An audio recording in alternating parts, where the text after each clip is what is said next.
আমি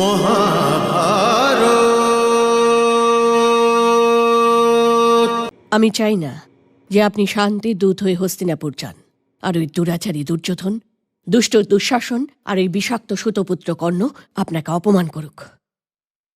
পিতাশ্রী রাজপুরোহিতের সাথে যে দুর্ব্যবহার হয়েছে সেটা আপনার অজানা নেই? আমার কাছে তো কোনো কিছুই অজানা নেই কৃষ্ণা, কিন্তু যদি পাণ্ডবদের জন্য শান্তি আনা যায় তবে আমি নিজের অপমান স্বীকার করে নেব। হ্যাঁ, যদি এই সওদার জন্য আমাকে পাণ্ডবদের আত্মসম্মান দিয়ে মূল্য চোকাতে হয় তবে এমন শান্তি আমি চাইব না। আমি তোমাকে এই কথা দিয়ে যাচ্ছি। যতক্ষণ আমার এই কেশ খোলা অবস্থায় থাকবে কেশব, ততক্ষণ কি সম্পূর্ণ শান্তি সম্ভব হবে? আমার এই খুলে থাকা কেশ কি অপমানের ধ্বজার মতো সর্বদা কুন্তিপুত্রদের আত্মসম্মানের সূর্যের উপর দুলতে থাকবে না?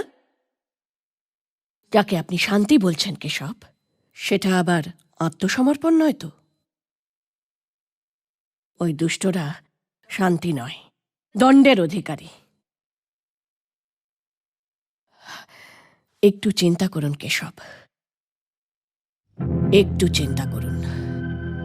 13 বছর পূর্বের এই দ্রৌপদী, যজ্ঞকুণ্ড থেকে উৎপন্ন হয়েছিল এই দ্রৌপদী, মহারাজ দ্রুপদের পুত্রী এই দ্রৌপদী, মহাবীর ধৃষ্টদ্যুম্নের বোন এই দ্রৌপদী, 5 মহারথীর পত্নী এই দ্রৌপদী, 5 মহারথীর মাতা এই দ্রৌপদী।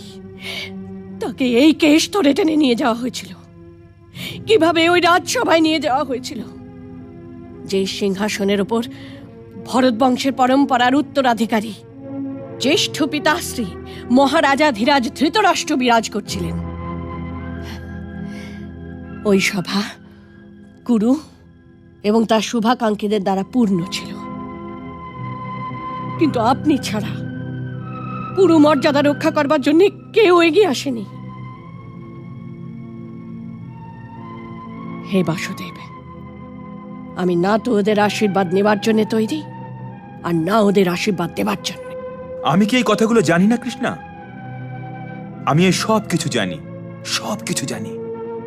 তোমার এই খুলে রাখা কেশ আমি সর্বদা দেখতে থাকি, ওর মধ্যে ভর্তি কুরু রাজসভার ধুলো আমি দেখতে পাই, আর এই ধুলোর দুর্গন্ধ আমার কাছে আসতে থাকে। তবুও কৃষ্ণা, শান্তি তো শান্তি হয়ে থাকে। আমি তো কেবল এটাই বলতে চাইছি কেশব, যে শান্তির কথা বলবার সময় আপনি এটা ভুলে যাবেন না যে দুঃশাসনের নোংরা হাত আমাকে ছুঁয়েছিল। দুর্যোধন পূর্ণ সভাগৃহে আমায় দেখে নিজের জঙ্ঘা পিটিয়েছিল, আর ওই সুতপুত্র কর্ণ আমাকে, কুরু বংশের কুলবধূ দ্রৌপদীকে, কুরু রাজসভায় বেশ্যা বলেছিল।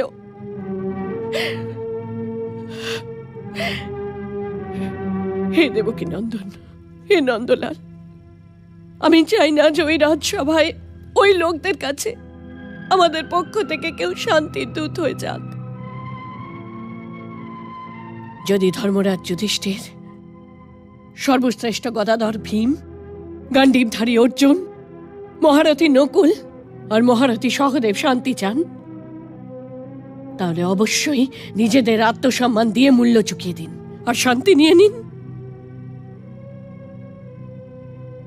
আমার এই খোলা কেশের জন্যে আমার বৃদ্ধ পিতা দুঃশাসনের ছাতির রক্ত নিয়ে আসবে, আমার বীর ভাই কর্ণের জিভ কাটবে, আর আমার 5 মহারথী পুত্র দুর্যোধনের চঙ্গা ভেঙে দেবে।